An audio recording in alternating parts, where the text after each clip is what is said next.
All right, today we're going to continue from where we left off last week. This will be session 2 in a series of 10 sessions on anger management. And in the process, we will be looking at a lot of other things as we take this journey into the art and science of mind management. Okay, now, with no further ado, let's just quickly recapitulate some of the things we said last week about anger. Remember, we left off, we were talking about the categories of anger. We were talking about our anger at others. Right. And we talked about some of the techniques and strategies that we can use for dealing with that. And today we want to pick up immediately on category number 2, which is others. Anger at us. Now, the reason that these two categories are so important is because 65% of all the homicides that occur in this country occur within the context of these two areas of anger. Either we kill somebody because we get so angry at them, or they get angry at us and kill us. So the thing to realize is that the greatest threat to your well-being, in fact, according to the Center for Disease Control, the second greatest threat to your life is violence. And it is violence within the context of close personal relationships. And that should make sense to everybody, because remember, if you are a husband and a wife are in a day-to-day, very often hour-by-hour relationship.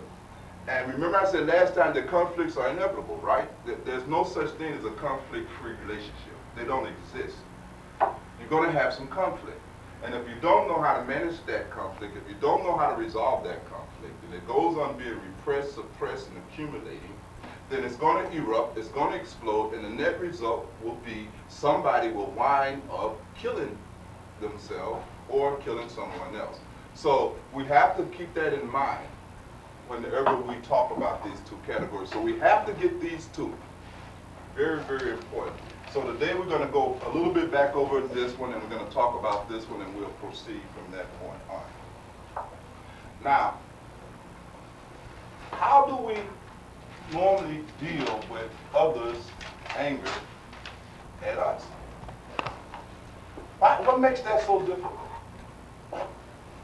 And yes, because when other people get angry at us, we have a lot of difficulty in managing the other person's anger at us. Why is that? Most of the time people don't want to admit they're wrong. Right. The problem becomes your ego mythology.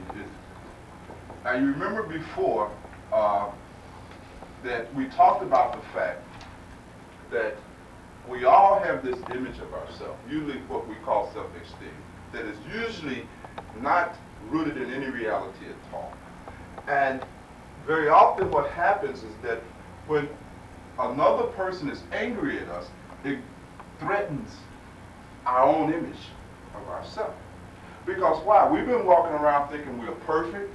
We've been walking around thinking we're full of all these virtues and good, high spiritual qualities. And the other person is actually getting angry at us, and we cannot process that. How can you get angry at me, perfect as I am?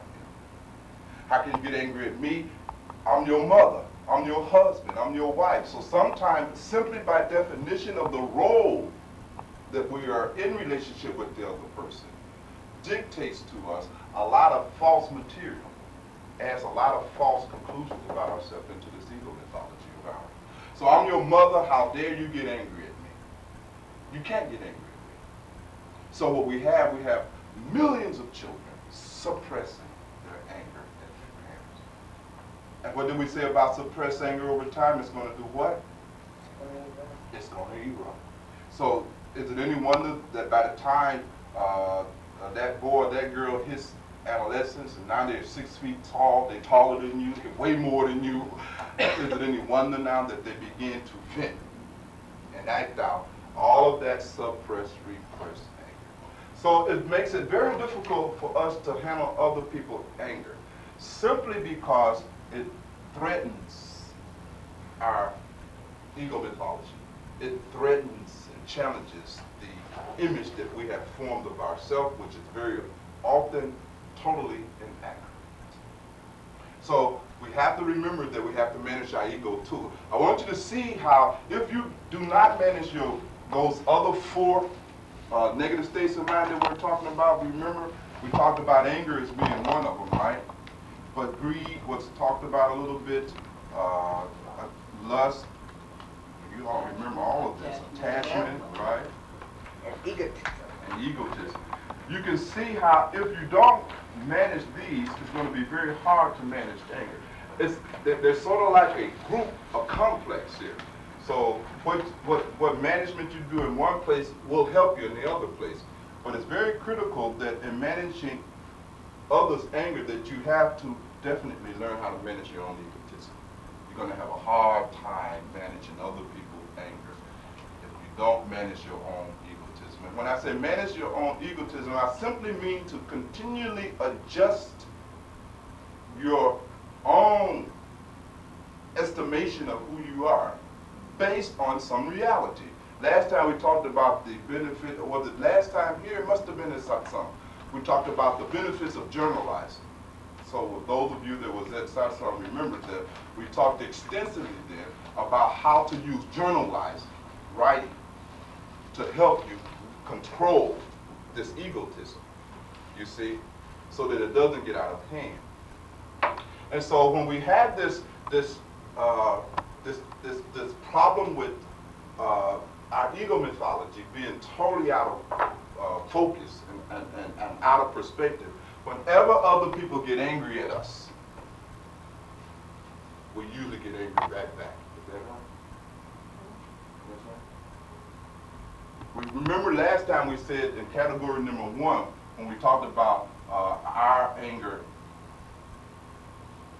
at others.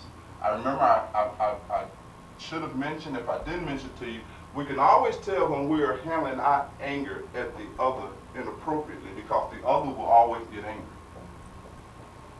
Anytime you are angry at somebody and you're trying to manage that anger at that person, you're confronting them with your anger, you're trying to tell the truth, or you're trying to use one of the techniques or whatever, or you're trying to even use the technique that has been your dominant style since childhood.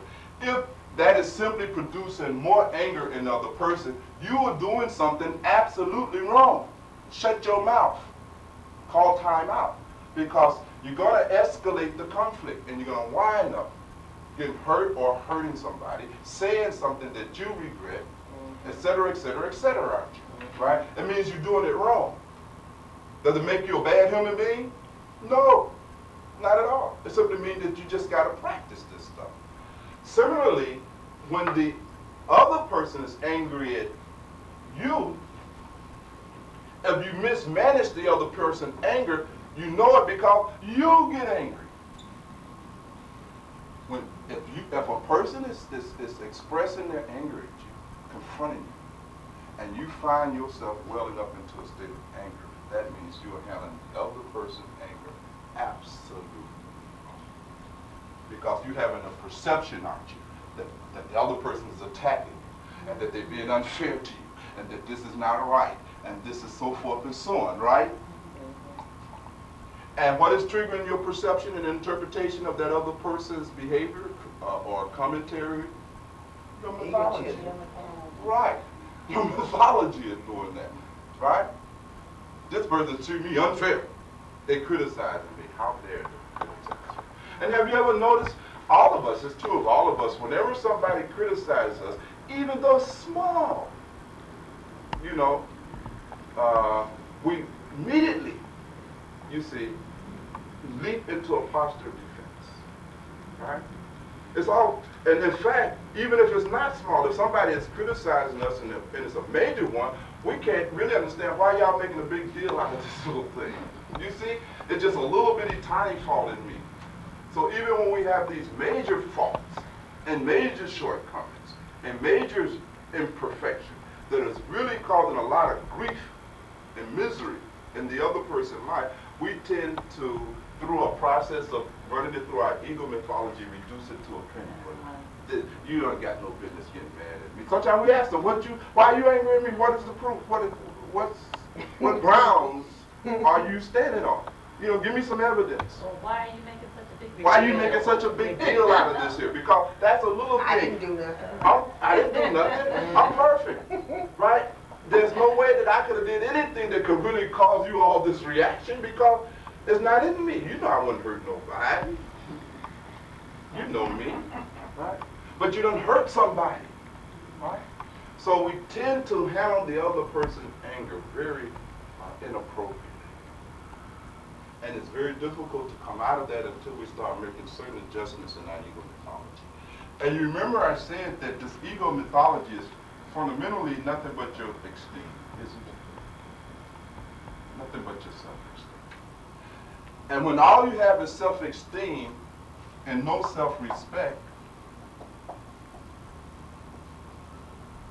you become wholly dependent upon manipulating other people's opinions about you in order for you to have a felt sense of worth and value. So now, June, I have to force you to have a high opinion of me because I have nothing else to determine my own sense of worth other than your opinion. And I must make sure that that opinion stays high. And I'll kill you in order to do that. Because that feeling of worth and value is so critical to you, you see. So whenever we find ourselves immediately leaping to the defense, it is because we need that other person's opinion of us to stay way up there in order for us not to have feelings of worthlessness. So you have to understand that. So the first thing that you have to do in order to manage the other person's anger at you appropriately is that you got to depersonalize it.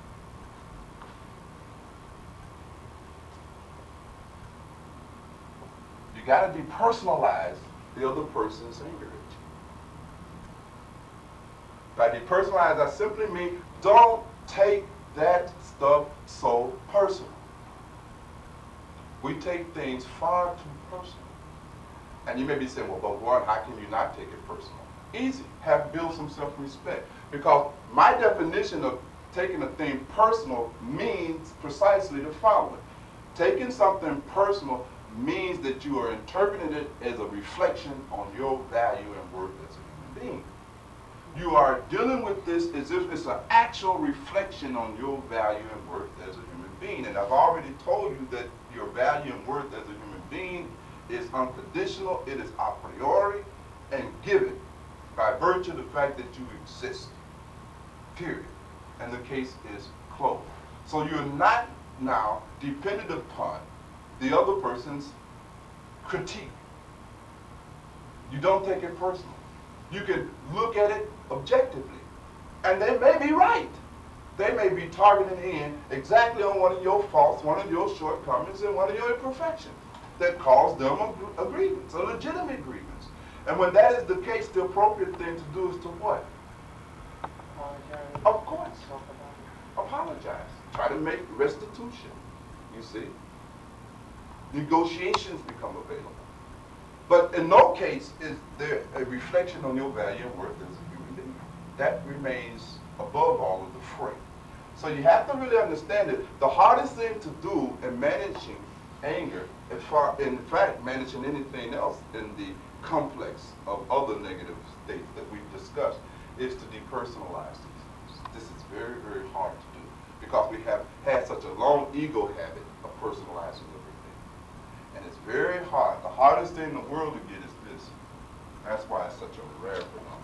And even when you get into a state of self-respect, it's very hard to maintain it because that old conditioning and just the conflicts that arise in day-to-day relationship tends to knock you back into your ego mythology. So it's very hard to get in this state. But you can get into it, but it requires a lot of conscious, deliberate work. And the first part of that process begins with depersonalizing the other's anger at you. Don't take it personal. It is not a reflection on your value and worth as a human being. Now you're in a position to go to the next step. Now you can apply all of the other different techniques here.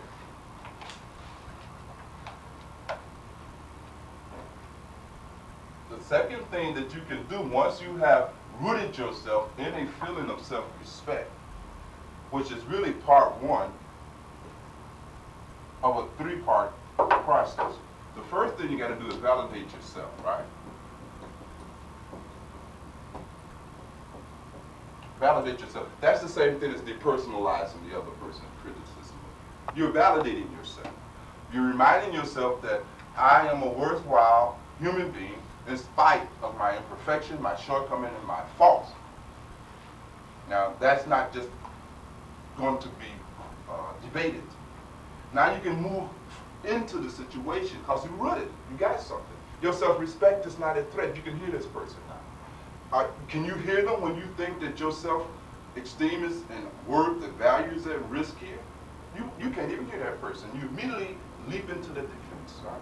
But when you know that there is no threat to that stuff, now you can open up. You can move into the next stage where you can now validate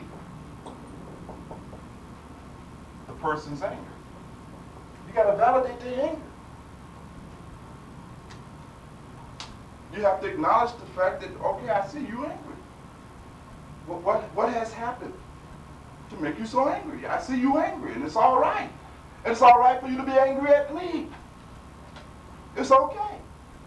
Because I'm not perfect. I'm not flawless. I have faults. I have shortcomings. It's okay for you to be angry at me. Most of us have never been allowed to be angry at nobody. From the time we were little children. And so when someone gives you the freedom to be angry at them, that's a big thing. That in itself goes a long way in calming them down. What happened? Let them start telling you their tale. We saw in the first category of anger that when you're angry, you get relief when you tell your tale, don't you? Right? And remember, it's your tale. It's your perception. It need not be rooted in any reality whatsoever.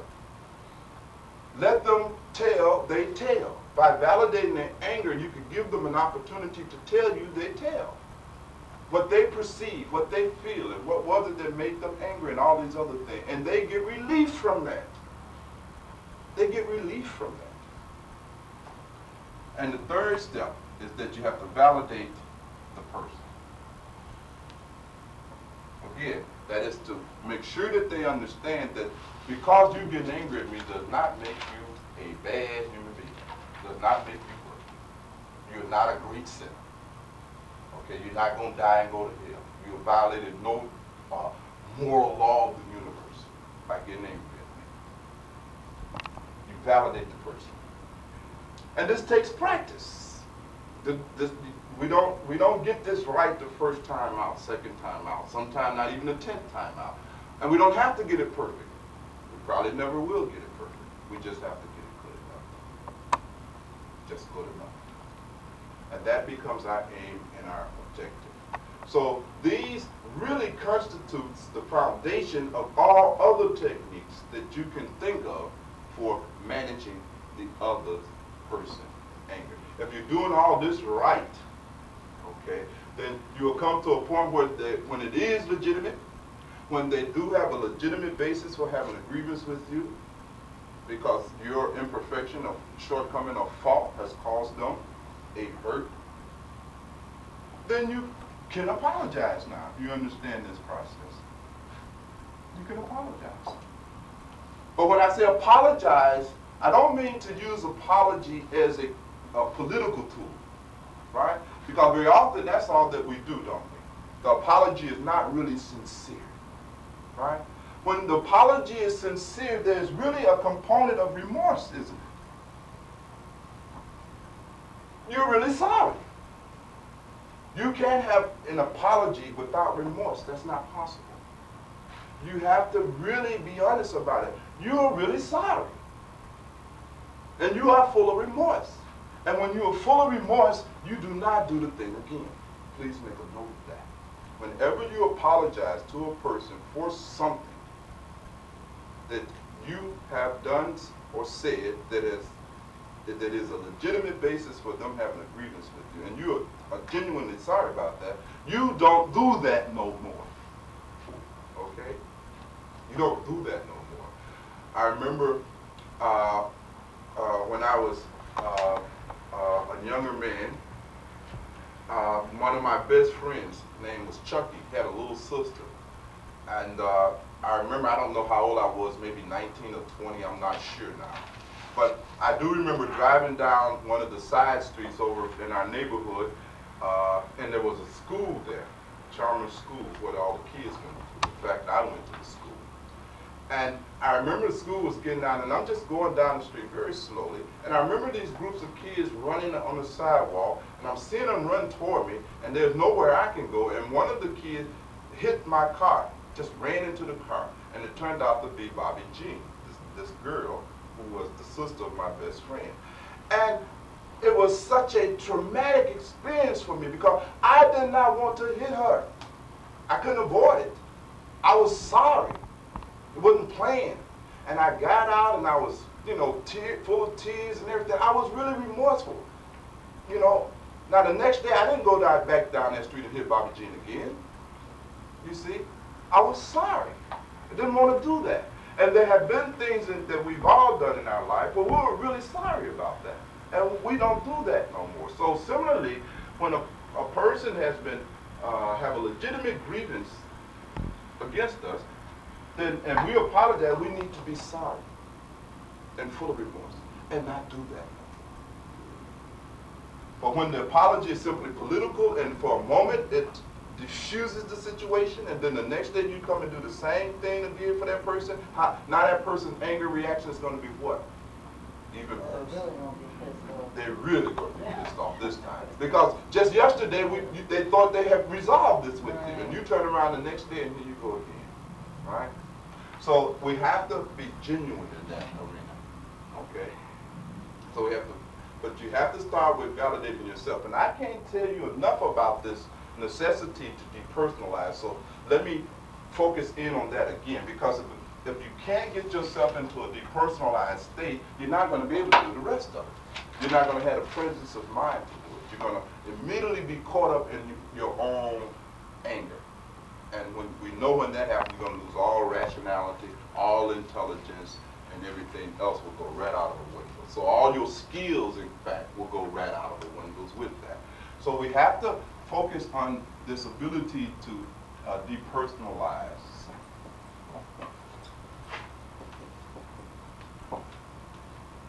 The other's anger. Okay? Now, I've said depersonalizing simply means not taking it personal. It's not only true of another person's anger, but on a larger scale, this is a life skill to have, to apply across the board. When you fail on a job to get a promotion that you worked hard to get, right? And if you take that failure personal, you're setting yourself up for some self-anger, aren't you? Right?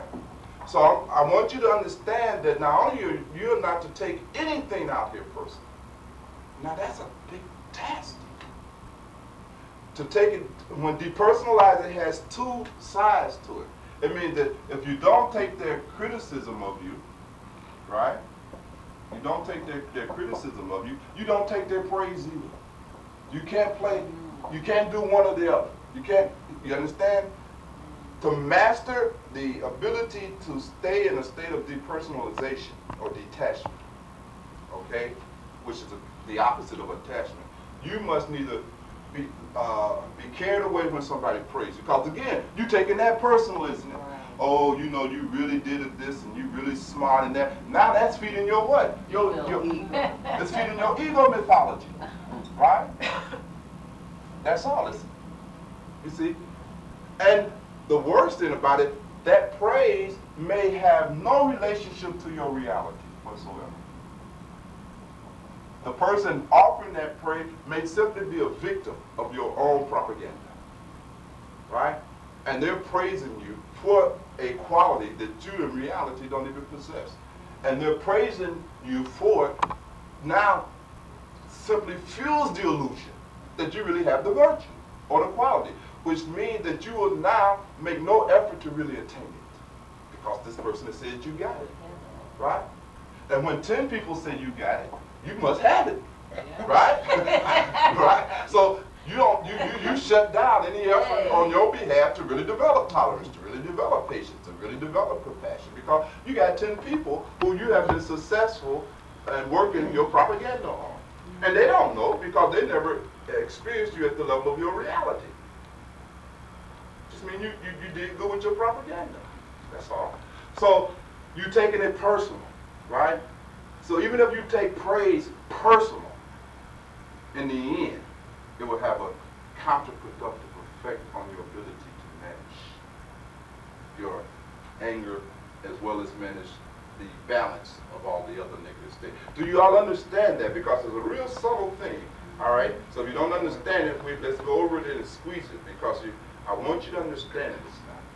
You do understand how you should not take a person's critique of you personally, right? Because it's not really a reflection on your worth and value as a human being. Someone said that you are no good, so-and-so, so-and-so, so-and-so, because you didn't do this for me, right? You don't take that personally, right?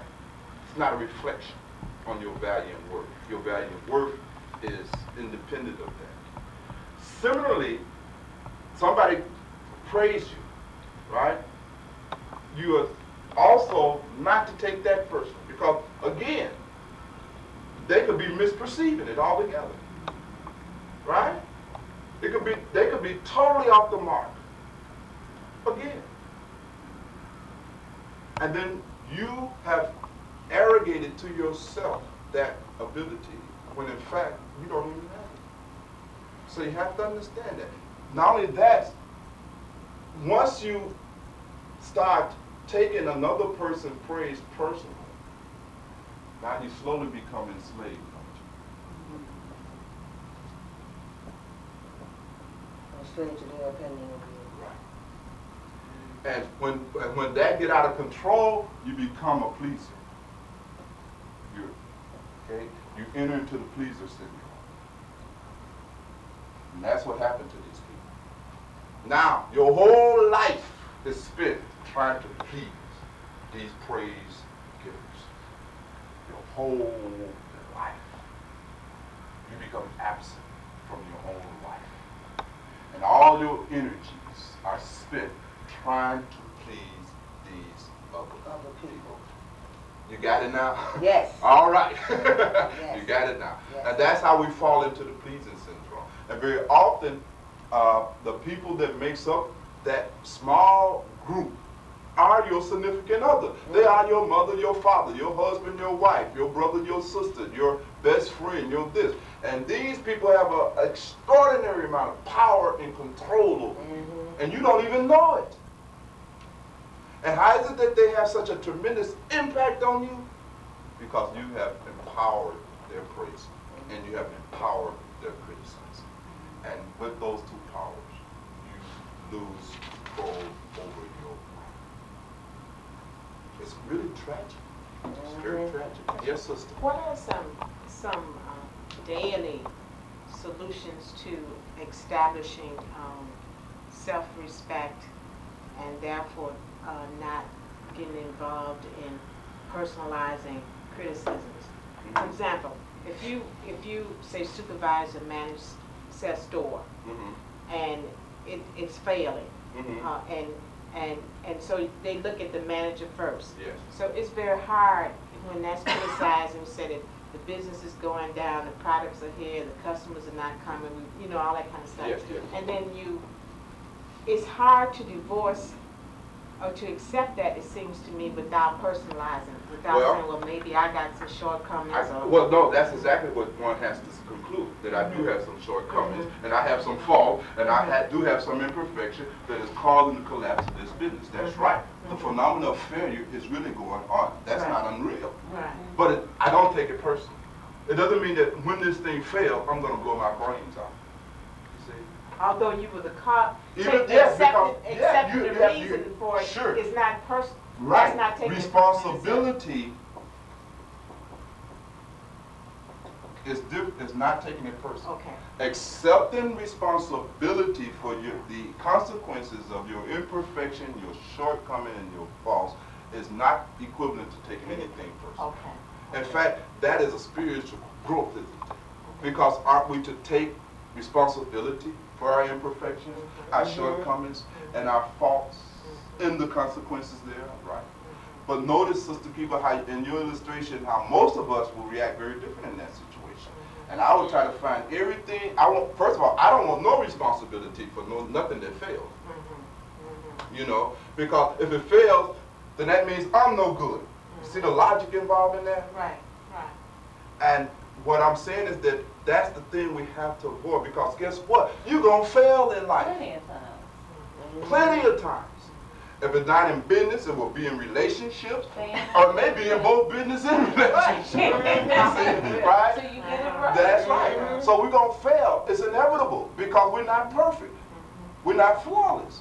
We have faults. We have shortcomings. We are not omniscient. We are not omnipotent. We're going to fail. The problem is not failure. The problem is the mismanagement of failure. How we take it or absorb it. It's how personal. Yeah. Those who are not able to take it so personal that it cripples them, what do? They recover from their failure. They get up. The business collapses. Okay, you cry and you go through it because these things hurt, naturally.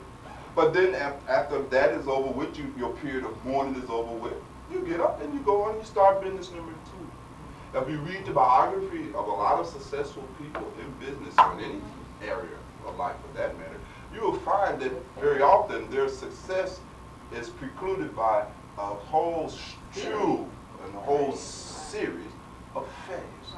In fact, one of my observations is that only people who can manage failure can be successful. If you don't have the psychological and emotional foundation that enables you to handle failure, you seldom will be successful in any area of life. So, and that is a very good point, Sister Kiva, that you brought up, and that's appreciated, because, again, I don't want there to be any confusion. You know, depersonalizing does not mean avoidance of responsibility. It means just the opposite. You take full responsibility. Yes, ma'am. What about when you're raising your kids and you're in a position to praise them for doing something good? You know, how do you keep them from becoming so attached to that they need that to thrive? How do you manage that? You know, because it's not a bad thing to praise. No, it's kids, not a bad thing. You know, that's right. It's not a bad thing. The praise should be genuine, first of all. It should not be a tool.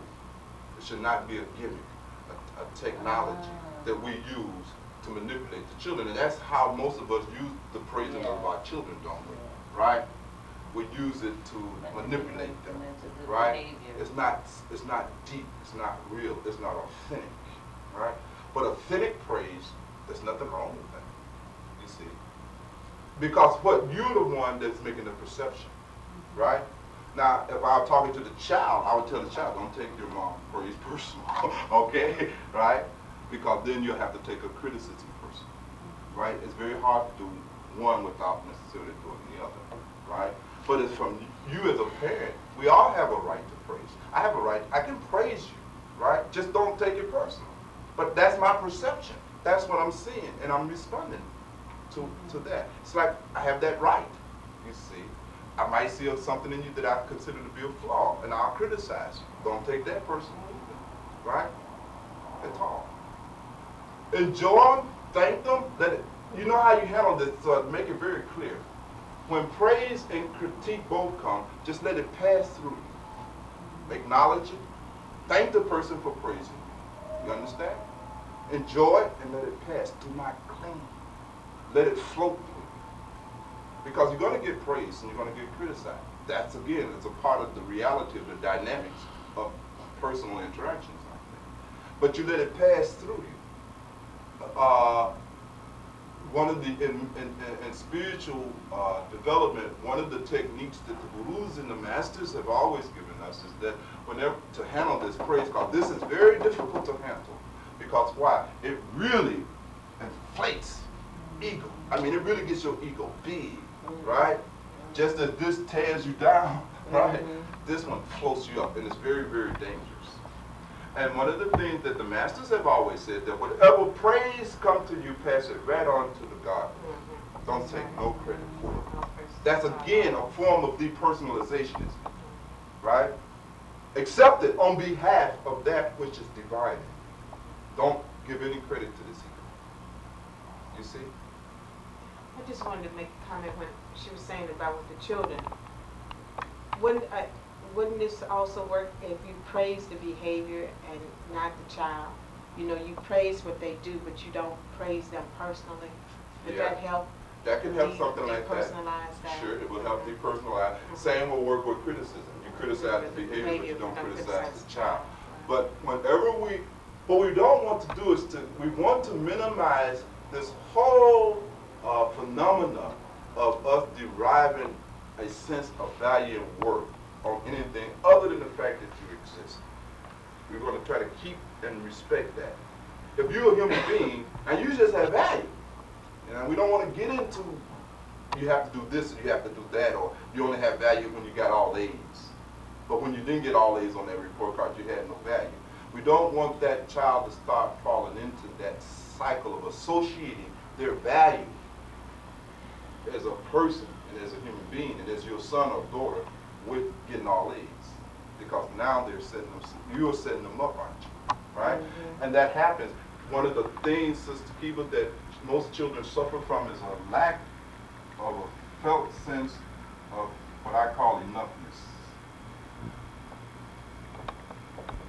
Most of our children don't feel good enough. And most of them don't feel good enough as a result of us, the way we are parented. See my point? And this feeling of not being good enough, this lack of a sufficient experience of enoughness, is what we call self-contempt. And self-contempt, of course, is the opposite of self-respect. The feeling is that I'm really not good enough. You'd be surprised when we have parents that are, for instance, overcritical of their children. You could do this better. You could have done this better. You got all B's. Oh, you could have got all A's. You came in number 3. You could have came in number 1. So forth and so on. The child begins to build up a constant experience of not being good enough for my mama. I'm not good enough to be my mama's son, or my mama's daughter, or my father's son, or my father's daughter. And this feeling of not being good enough, you see, becomes sometimes inescapable states of self-contempt. You don't feel good. And the whole logic arises out of this sense of self-contempt. If I'm not good enough, then it don't make no difference what happens to me. You see? So you see a whole process begin to develop. We have to make sure that the child has a continuous, as best we can. Now we're going to get it perfect, folks. Of course, we're not going to get it perfect. But we have to still consciously and deliberately style to validate that child. Not only our child, we have to validate each other in our relationships, don't we? Our husband and wife need to have the same feeling of emotions. It's a human need, and we never outgrow that. So we have to, again, really, truly understand this. But I'm happy that you are beginning to understand that this depersonalization process is something that has to be applied across the entire spectrum of life. If our businesses fail, do not take that stuff personal. If they succeed, do not arrogate the success to your ego. Don't take it personal. Pass the credit. You see? And so forth and so on. And in that way, you begin to get a kind of center. You begin to get a certain balance. The African mystics and sages has called it ma'at. This kind of state of balance. See? Where praise neither knocks you off your center, nor do critique and criticism knock you off your center. You remain centered. And you can know that when you are living your life and you're not centered, you can feel it. You can feel your life off balance. Deep down inside, you can feel it that, you're not balanced. You're leaning too much one way. And we have to get back to the center. We have to stay balanced in our own relationship with ourselves. And we don't get knocked off our course. When we fall into the praising, we're going to fall into the pleasing syndrome. You see?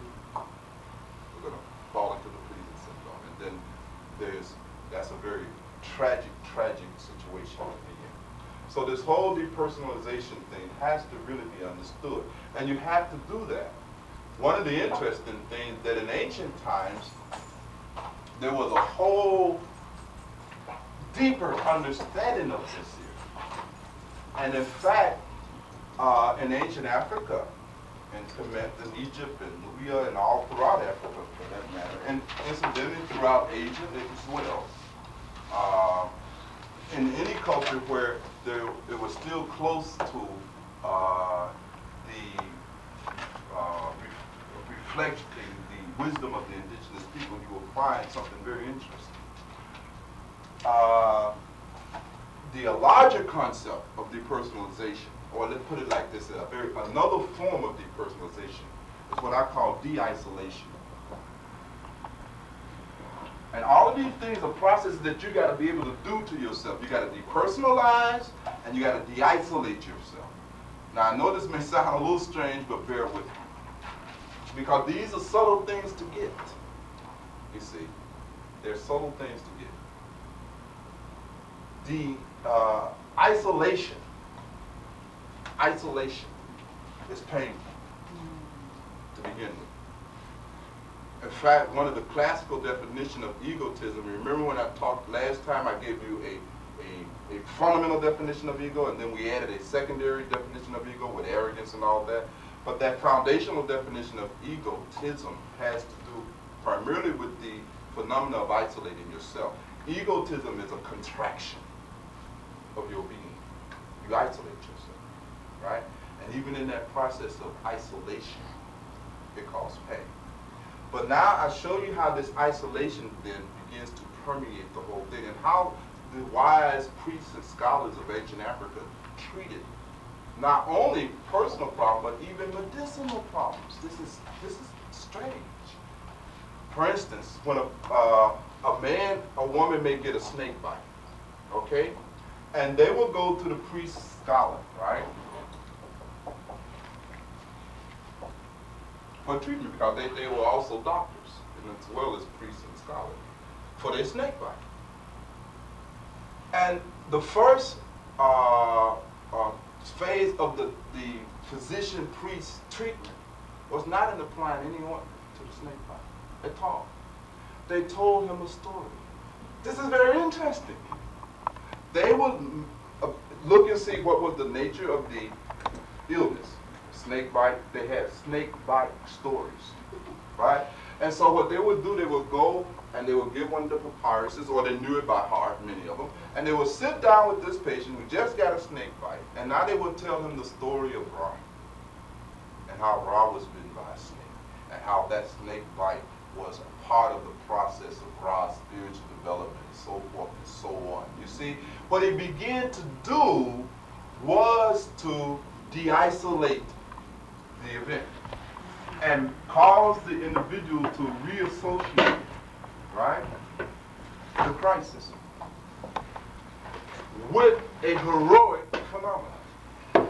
And so now already he's bringing the whole gestalt of that patient into a whole different state.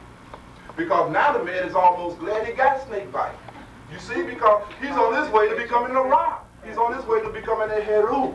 He's on his way to becoming a hero, right?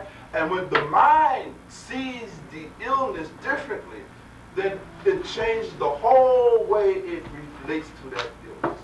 Because the mind has a capacity to heal. And so now, after telling him the story, then he rubbed a little ointment on the bite. Thank you guys. You see? So they use drama and mythology in a medicinal way, even to take care of snake bites. Again, the concept was to de-isolate yourself. First, now if I tell you, for instance, in the example that Kiva gave with the failure of a business and the person's in that, I've showed you how to depersonalize it. I can also say, now, let me treat that crisis, because that's a crisis, by de-isolating it. And now I'll tell Kiva the story of Madam C.J. Walker, who started her business and she used up all her money and she failed and she had to do this and she had to do that, and on the 10th try, Madam C.J. Walker became. Now I'm shifting your identity. I am associating it, reassociating it, and now you kind of proud you failed because you that much closer to becoming like Madam C.J.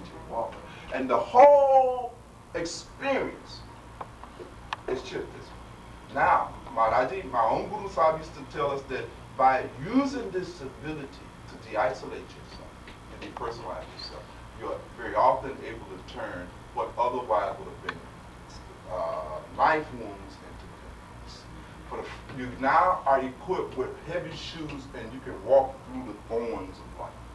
And the things that will knock another person off their emotional balance is almost impervious to you. You can handle crisis. You can handle disappointments. You can handle the collapse and the dissolving of expectation. You can handle all of that because you are relating to even suffering in a different way. And the Bible, all of the stories in the Bible, and it is by no accident that most of the teaching in the Bible was done in story form. It's powerful because the ideal is to get you to identify with Jacob or somebody else, or Daniel in that lion den. And that reassociates the whole experience, and you start feeling like Daniel now. And that gives you the strength to handle the crisis. Do you follow this here? So these are very ancient techniques that has been known from time immemorial on how to manage even something as devastating as the suffering and misery that comes to you. There are alternatives to process, and there are alternatives to suicide, you see. So I spent a little time on this because this is so important, because one of the things you have got to do as an individual, because I reminded you, we're just not meeting academically here to kill time, right? Because there's so many other things you can be doing. I want you to really get the skills. And the two most important ones that you're going to need, not only to manage your anger and others' anger at you, you're going to need this ability to depersonalize and de-isolate the events. Okay? And that's very, very important. And we will come back to this theme again, I'm sure, throughout the balance of the sessions. We were talking at the top of the lecture about dealing with category number 2, others' anger at us. And we begin to see some of the techniques for dealing with that. What are some of the other things we can do to manage others' anger at us appropriately? And by appropriate, I mean in a way that is non-violent and psychologically healthy. Or while you're thinking of that, it may take you a while, let's look at what are the wrong ways to handle the other's anger at us. To be defensive, get angry at them. Right. First thing, never get defensive. Defensive is the exact opposite of depersonalization. When you get defensive, you are really taking it personal. I mean, big time, right? And the more defensive that the person gets, the more they're under the influence of that ego mythology. You can almost measure a person's ego, can't you? Whenever they are confronted with another person's anger or critique, they will explode. Have you known people like that? Huh? Right? They explode because they got so much of this stuff. And they have so little of this stuff, self-respect,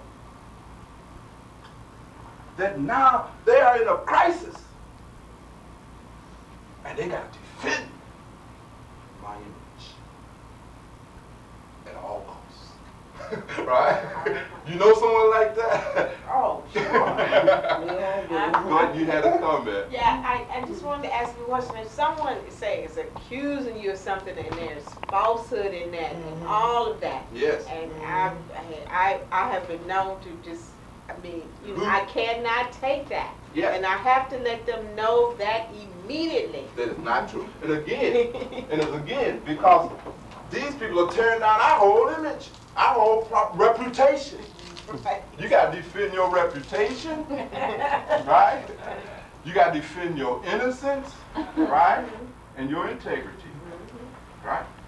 You got to defend it. It's almost like defending your life. It's like they're killing you. In a way, isn't it? That's what it feels like. And in a sense, they are. They're killing your ego.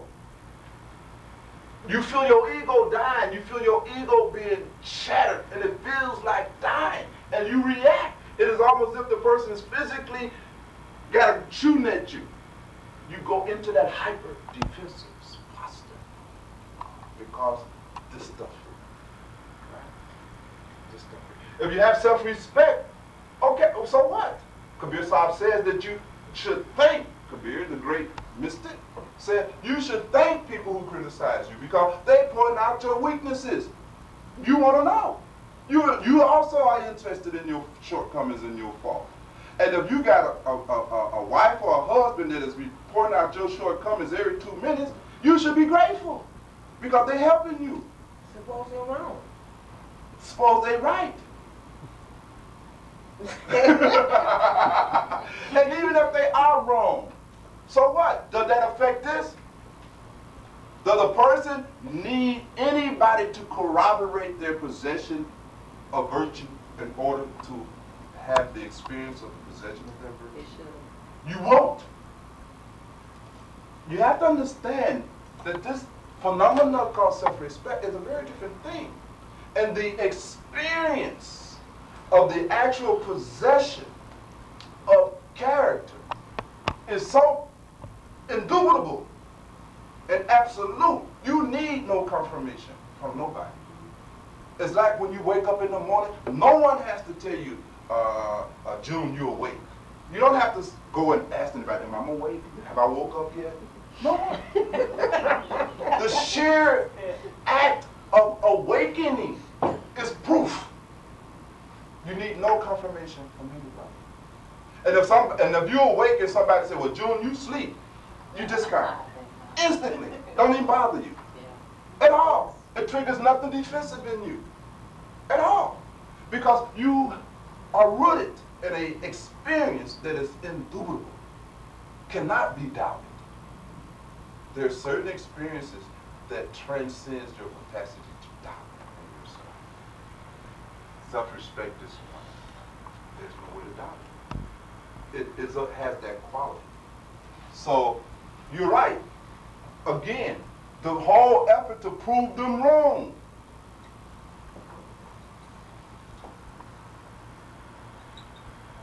You got to prove them wrong. It means that what? You're trying to hang on to something. What is that something you're trying to hang on to?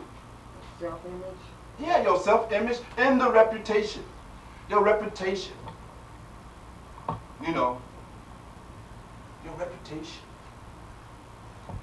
The illusion that you've created and have been interacting with another human being. Right? And if that thing is destroyed, now my God, they're going to see you naked. It's like being stripped naked. You start feeling powerless, don't you? Out of control. Notice on the whole thing. And that is what triggers the anger. Because you've taken it too personal. You've given it far more importance than it should have. And people explode out of that defensiveness. So that is guaranteed, you know, to trigger the other person anger. Does it trigger the other person anger? Have you ever noticed? When you explode on them, what happens to them? Do it calm them down? And who anger is it? Is it yours? No. It's the other person anger. Who needs to relieve? The other person. It is almost like if my wife came to me and she has cut her arm, and she comes in the house and she's crying and she says, I just cut my arm here, the appropriate thing for me to do is to try to administer some first aid or something, right? Do I go into defense? Well, you know, I didn't cut you, and I had nothing to do with cutting you, and it wasn't my fault that I wasn't responsible. What kind of reaction is that? My reaction is to give her first aid. It has nothing to do with me. My arm not cut. She's the one hurt. She's the one that needs first aid. She needs help. And if I love her, that's what I give her. I won't go into this kind of nonsense that I didn't cut you, it wasn't my fault. You see, some of us are wrongophobic. These are some of the illnesses that plague that you'll find lurking in all our ego mythologies. We're wrongophobic. We can't stand to be wrong. Can't be wrong. Because to be wrong means what? You ain't perfect. To be wrong means that you're not as intelligent as you thought you were. To be wrong means you're not omniscient. And you can't handle that because you've been thinking that I am perfect and I am omniscient and I'm never wrong. And even if I am wrong sometimes, I'm not wrong about this. Right? Wrongophobic. The other one, faultophobic. You can't have anything as being your fault. Nothing can ever be your fault. You can accept no fault at all. Here, these are symptoms of an exaggerated ego. So now when that other person is angry at you, they got to prove how it's your fault. Prove that it's my fault. Where's your evidence? Get your attorney, right? And let's go to court on this matter. Because you got to prove to me that I am the one at fault. And with the faultophobic, you can never bring enough evidence against them. Because they will use whatever intelligence they got to dismiss it. It's groundless. You have no case. It's like going to court, right? They put you through that Perry Mason syndrome. They put you on trial to prove where they're from. So how do you deal with them? You just let them vent. Well, this is us. It's not them.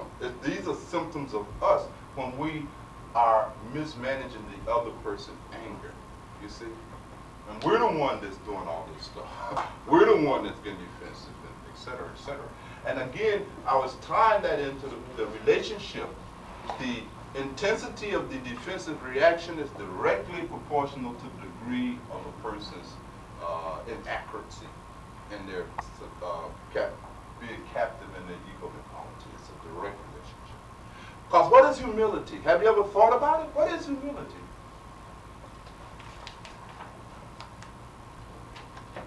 What is humility? Humility has often been talked about as the antidote to egotism, right? That we have to be more humble. We have to practice more humility. And humility is simply the realization that I have imperfections, shortcomings, and fault. Humility is more than the assumption that I have imperfections, shortcomings, and fault.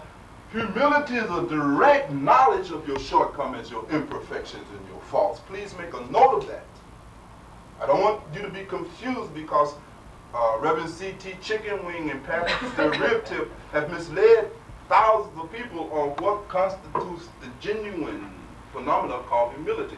Humility is precise, accurate knowledge of your imperfections and your shortcomings and your faults. It's no assumption, right? It's not this flowery, poetic nonsense that people talk about. Oh, you know, I'm so humble. In what way are you humble? They can't tell you. Precisely, what is the nature of your humility? What is it? Actually, they are arrogate to themselves humility to pump up their ego. Now, humility as a virtue is co-opted by the egomaniac, right? Hence, people who go around claiming to be so humble are usually what? The opposite. They're more egotistic. Because now you wear your humility to the best. Yeah, I'm humble. I'm humble if you read. It's nonsense. It's nonsense. Right? And they even got that whole act. They They know how to act. You see them, and they can act out their humility. They're quiet and they're demure. I mean, it's really deep, right? But that's not humility. You see, that's egotism masquerading as humility. And it stinks and it's ugly, right? And whenever life throws you into a situation where your precise knowledge of your imperfections and shortcomings is necessary, you fail. Because you don't have the real stuff. You don't have the humility. So we have to begin to understand how all this works. And I'm focusing, as I said at the outset, on these two categories a lot. I'm emphasizing them simply because most of the pain and misery that two human beings experiences is because they do not possess the skills to manage their anger, nor do they possess the skills to manage the other person's anger that they're in relationship to, and the net result is misery. Just pure, unadulterated misery. I mean, it destroys both parties' life. Yes. That example you gave about how if your wife came in the house with a cut on her arm, and how you could do two things. You could say, oh, you know, I'm not responsible for getting a cut on your arm and stuff like that. Tell me about that kind of person. I have to interact with somebody like that, and I don't have a clue why somebody would react like that to begin with. I don't even know where that's coming from. Again, it's the key to understanding those kind of bizarre reactions is to understand this person's whole. You have to look into their ego mythology. You have to look at, and remember I said already that all this is self-esteem that is very often not rooted in any reality whatsoever. And this is all they have. You have to understand a person that is just limited to self-esteem, to these opinions that they have formed about themselves, their fantasies, their goals. And there's nothing wrong with self-esteem. Now, please don't misunderstand me. Self-esteem constitutes our goals. And there's nothing wrong with having the goal to be compassionate, and the goal to be tolerant, and the goal to have all of these qualities. Nothing wrong with that. But we shouldn't confuse the goal to have something with the actual possession of it. And people who have only self-esteem have set for themselves very high spiritual goals, moral goals, ethical goals, but they have attained none of them very often. And now, this thing has to be clung to because we have to have some kind of sense of identity. It's absolutely critical. And this is what they're doing in that kind of response. Yeah, they're hanging on this, they're protecting their identity. Now, let's say that if in here they have the thing of perfection. Yeah, okay. Right? Then that alone means that they could never be at fault of anything. It's even before you accuse them of something, they will tell you immediately, it's not my fault. They will enter the room and let everybody know anything go wrong in here, it's not my fault. Now we can proceed, right? Because it's that critical. It's like breath. They got to have it. You see, they're clinging, they're tied to this thing. False as it is, but it's some center. It's some sense of who I am.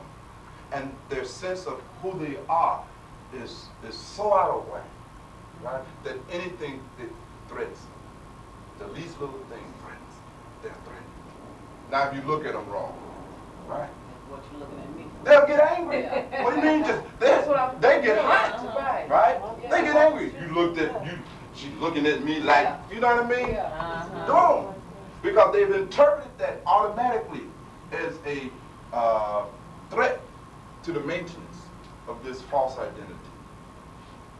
You can't even look at it. It's really sick.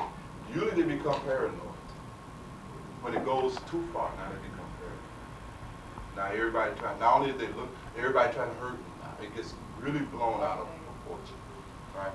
Everybody's against me. Everybody's trying to sabotage me. Everybody trying to do this to me. Or the corollary, nobody will help me. It's the same paranoia, right? Nobody will help me. Same thing as everybody's against me. Same illness, same exaggeration.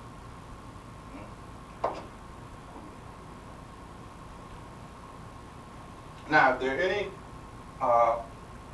thing that you didn't get on the first two before we move on to the third one, because this thing is kind of sequential. If you don't get the other ones, I'm going to lose you down the road. You just talked about the wrong way. You didn't talk about the right way. I think we had talked about a lot of it before you guys got here. Oh, but just okay. pick up your notes, and they've all taken good notes here. But these are the two very, very important categories that we have to begin with. So don't be shy. If there's something I need to go over again, we can go over it again, or you can always get the tape and review it again. If you don't have anything, now we're going to take a break. What time? What time do we normally take a break here? 1:30. 1:30? All right, about 15 minutes. All right, I'm not going to go into the next part yet. Let me just add a little few other dimensions to what I've said, so that after the break we can treat the next part fully. Okay, we'll have that whole hour.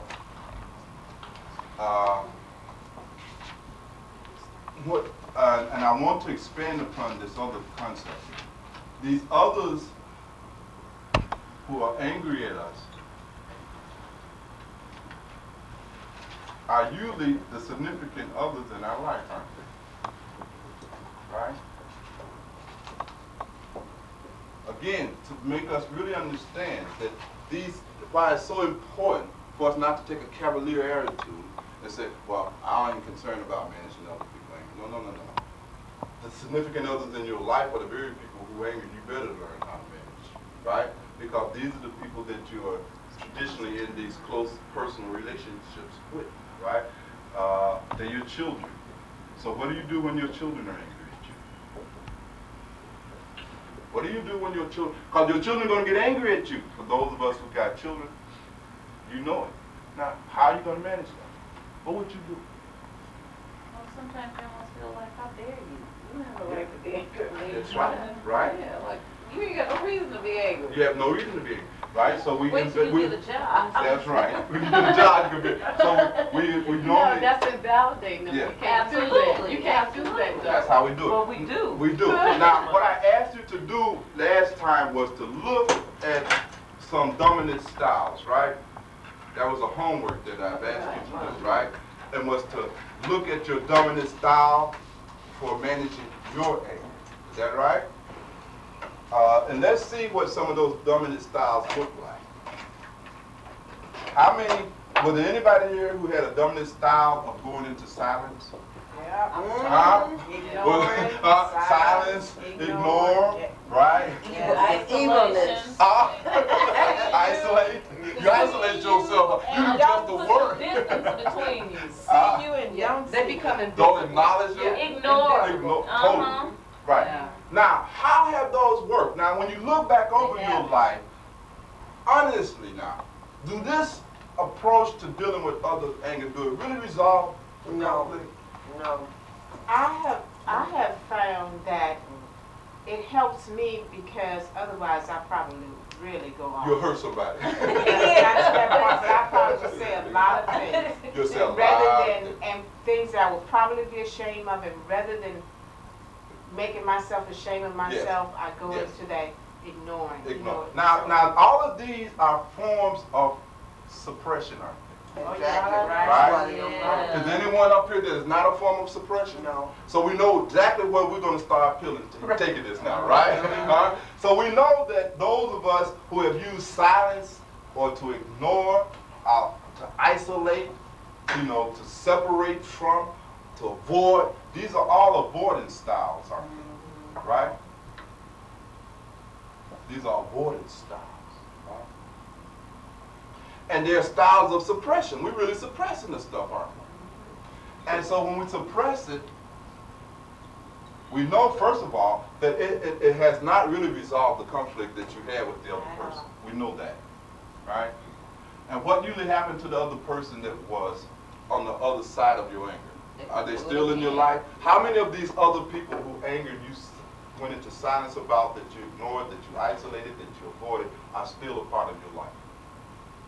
Are they around? Yeah. Huh? If I isolate you, you're not around. Right? They're not around. Are they around? Yeah. See, I mean, you have to look and see. Okay.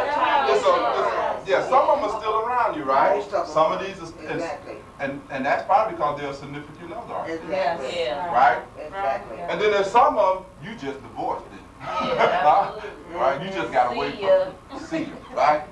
So it doesn't matter that either way you're trapped because the stuff is still there. Yeah. Right? Now I want you to begin to, because you all know enough, what are some of the impacts that this suppressed anger is going to have on you now?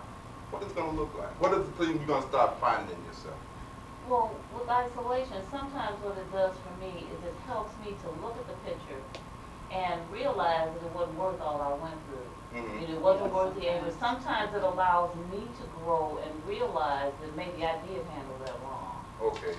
Or, you know, or maybe I should have handled it another way. Okay. So we're not really going to, according to your definition of isolation, that's not such a negative way of managing your anger at others. Is that what you're telling me? Well, it's just one way that I do. It's one way that you do. But I mean, you now need to give it a value. Does it work in resolving the conflicts? It works for Well, me. if you divorced them, it didn't resolve the conflicts. So Because that, it failed, didn't it? None of those resolved. None of these resolved. None of them resolved anything. No. But it can. Isolate is just like postponing. Like she said, it gives her a chance to play herself Defend. back, Right. her Yes. own Right. self. She's going to evaluate that because she knows that situation may come up again, and she's evaluating it. Did I really need to get all that worked up? You know, what was that all about? You know, you may be asking yourself those kind of So questions. that's what 'cause she that means thing- by isolation? That's what she means. So Right. I really think- that's Do evaluating. you think that's what I'm saying? You know what I do sometimes? You evaluate more instead. All right, so we're That's gonna a take- wrong word. That's a wrong word. It's evaluate. What do we need to mean by isolate then? Let's give a proper definition to We it. Because- divorce them. Well, see, this is the Don't problem. curb. If you've divorced, that means that the conflict didn't get resolved. My isolation. Now let's hear isolation people's to- definition of isolation. The How you way use I isolate, isolate. I mean, I just stay out of that space and keep them out of my space for a minute. Right. But these people are so interconnected with my life that I can't divorce them. Right. So I just go through that period of, because I'm going through something like that now. Yeah. Now that I've had time to reflect, I said, well, perhaps I could have handled that a different way. Now I got to swallow some pride And go back. and go back to that person and Yes. talk. you That's know, the and- that's the and sense solve that's it. the sense that I mean for isolation. Okay. You see, that's the sense I mean. You know, it is a form of procrastination. Right. You see my point? Right. You're it's avoidance. You're refusing to do something that is necessary to be done because to do that is more painful than you can bear at the moment. Right, Right. because even if you're right and they're wrong, Even if you if you're right. isolate yourself, it's still, you It still done haven't something. it still haven't Right. resolved. Right. And so we want to look and see when we are victims of when this is our dominant style. Now, before we go into all of that, I want you to start looking. How old were you? How far back in your life can you recall becoming aware of that style as your style? How old were you? Take yourself back and try to recall at about what age were you when you really start using these particular styles? It comes like what she says out of child. Parents Yeah. do that. Yes. When you tell your child, when you invalidate your child's anger by telling them, you can't get mad at me, you ain't got no job, or whatever it is you telling that child, it produces that. It produces these negative styles. That's I where want it you comes to, from. They stop but I talking want, about it. but I want the analysis Exactly. to be more autobiographical. I want you to recall now what age you were. You may not could do that. I recall. Go ahead, right ahead. I recall, I guess I was around 7 or 8. All right, now you're about 7 or 8. Yeah. Tell me the event. Well, there were 2 events. I would use silence as a means of getting my way because I knew my mother couldn't stand it. All right, give us the specific example in that recollection. Give me the memory. Memories. Give me that memory. The earliest one. I would do something and it would get very, very specific. Well, the more specific, it shouldn't hopefully not embarrass you, but it's usually in your memory. You have a memory where there was an actual scene where you were acting this way. But if it's too personal, then of course you don't have. Well, that's not, but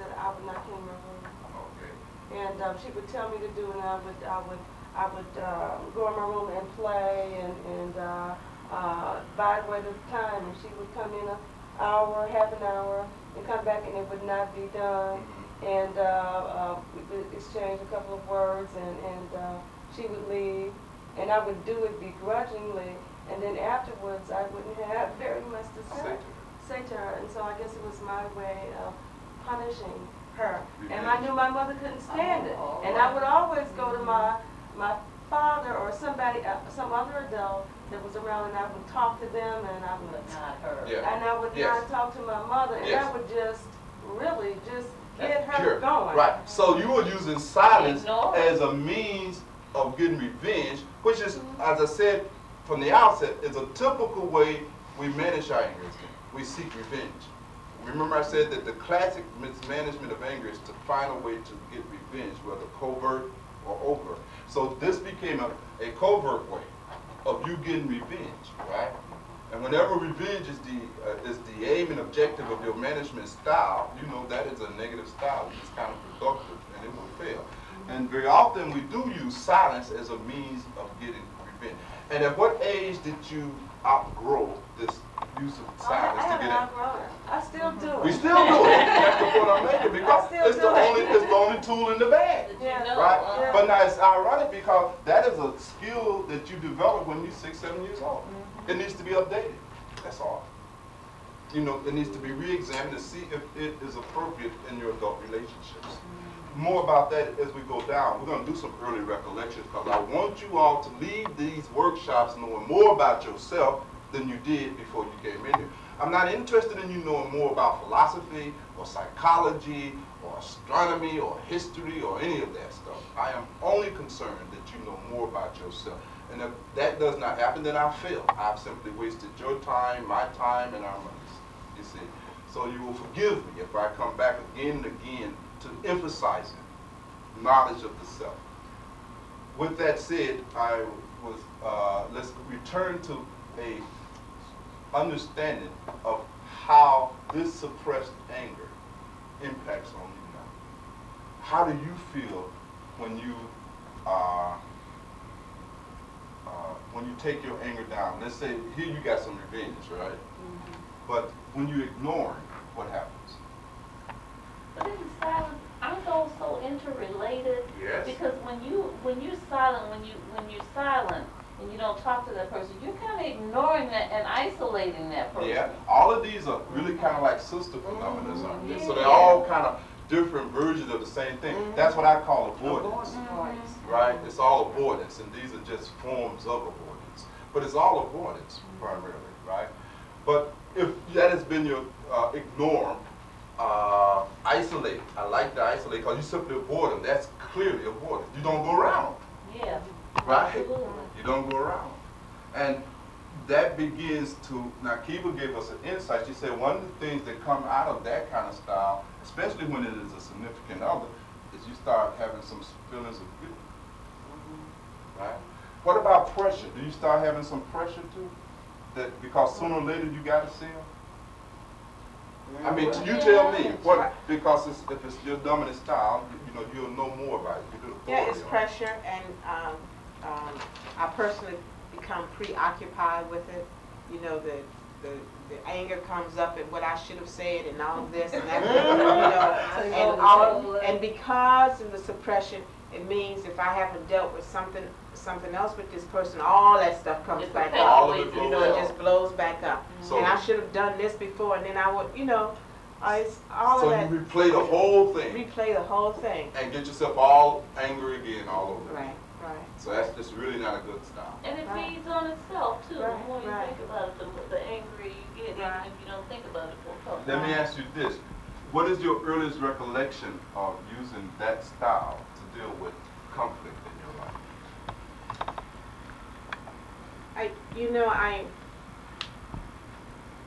When you asked it, I was trying to reflect back. I think when I was young, I dealt more with silence. But I think the isolation, and I'm ashamed to say this, but I think the isolation came when I realized that sometimes you need those people So, and you get a little bit manipulative, and so you don't want to blow up because you don't want to push them out of the way altogether, because you might have to go back and use them for something. Yes. You don't want them to abandon Right, you. So you have fears of abandonment. Right.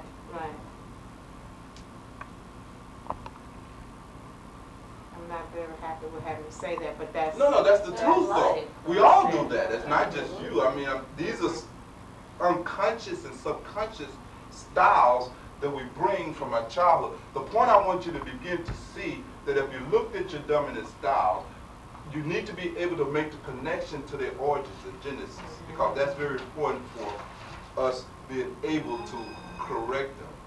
Were there any other styles of managing anger that did not fall in this group, or did we all come from the same family here? Huh? Do anybody else have a different style that they used? Was anybody confrontational? Yeah. Can you be a little bit of both? Yeah. A little bit of all of them. Sometimes we use them all. Yeah. Sometimes we use them all. You know. Because eventually all three of those are going to lead to that. Yeah. In Some of a us, sense. because different situations, particularly those where the fear of abandonment is not so great, we may switch into a style of confrontation. Right, you don't Very care. confrontation That's right. I with a don't person need you. that we don't need, right? Right. But I mean, we're looking for your dominant. Were there any screamers? Oh, yeah. What about, there was screamers? Yeah. I got a screamer. We got a family of Yeah. screamers. You begin to see that it's something very interesting, because I want you to really understand how you got that way.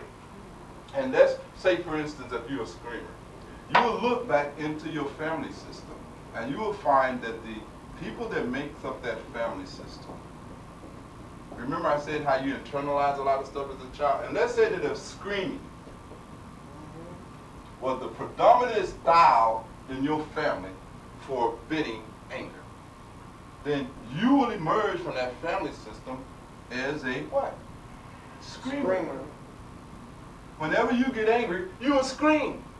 Now, you have to look back in your family and look and see, what was the dominant style of managing anger in your family? More particularly, I want you to look and see, how did your mother handle her anger, and how did your father handle his anger? How did they handle the anger? I had two total opposites. Okay. My father passed away when I was very young, but my mother was a screamer. My grandfather and grandmother came to live with us, and my grandfather was silent and stern, but my mother was very confrontational, very outspoken, and he was the total opposite. Your grandfather? Uh-huh. He was silent. Uh-huh. But She stern. she was the screamer. Right. Okay. You got brothers and sisters? Uh-huh. How many? 2 brothers and 1 sister. 2 brothers and 1 sister. So you got 3 siblings? Uh-huh. Okay. Sibling number 1, whose style did they take? Probably my mother's. Okay, so you got 1 screamer. Yeah. Sibling number 2. I'm number 2. Let's So, make you number 4. Let's talk about the siblings. Number 2, my mother. Not screamer. Yeah. Number 3, My grandfather. silent. Is number 3 the male? And next is number 3 the brother? The younger brother, yeah. And the other 2 are the women? 1 and 2 are women? No. 1 is a male, Oh, 1 and and 2 2. is female. Okay, that's good. You want to know these kind of things. And yourself, how would you rate yourself? I'm like pulled between both of them. I kind of do both of You them. schizo. Yeah, I You go can both ways. I kind of go from one end to the other. All right, so you use both of them. Uh-huh. All right, so you both. At this point in my life, I'm really pulling away from both of them. Okay. And I think that started maybe about 10 years ago, where I realized that neither one of them was really working. me. Okay. It wasn't the way I wanted to handle it. Linda, you said screamers. You want to guide us through this. What was the dominant style in your family? Well, I was raised by my mother, so I don't know. Okay. You know. All righty. But My mother, she was kind of like a screamer and silent. I mean, she would just have to, she'd just take so much. And explode. And explode. So we're talking about these are explosions. Right? My siblings, the female, they were screamers. All the girls were screamers. All the girls were screamers. all the girls were screamers, and the boys? They were pretty silent. They weren't screaming. Okay. So it seemed like there was something, because you're mimicking that mother's style. Interesting. Now let me ask you this, because that's a popular one, screaming. I'm married to a screamer. I can tell you, it's hell. Right? But it's a style that picked up in your childhood. What about the whiner? Whiners. Oh, that's nice. There's some people whine, right? Whiners. When they get angry, they whine. That's how they manage their anger. They whine. That's like getting revenge. It gets revenge, get on somebody's nerve. It's like fussing. Like fussing? Yeah. All right. Arguing, things of that nature. But it's very interesting when you did your homework, and we're going to take our lunch break in a minute or two here. But I just want to kind of process a little bit of your homework. When you look at your homework again, okay, I want you to begin to look and see if the way you are handling the conflicts,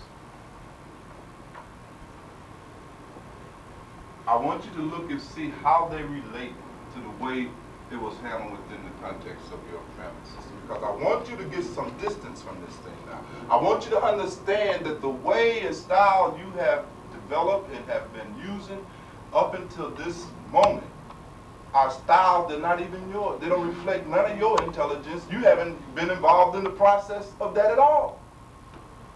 It's not yours.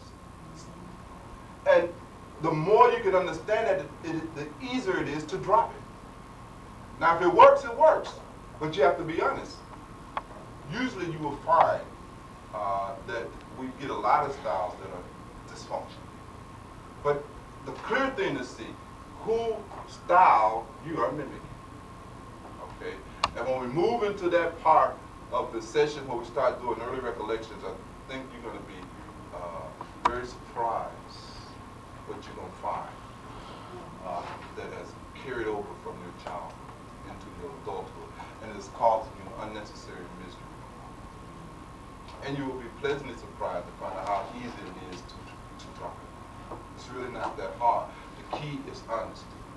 The more honest we do our homework, the more progress we make. So on that, let's take our break. We come back at 2:05, I guess. Let me see your notes. Emma has excellent notes.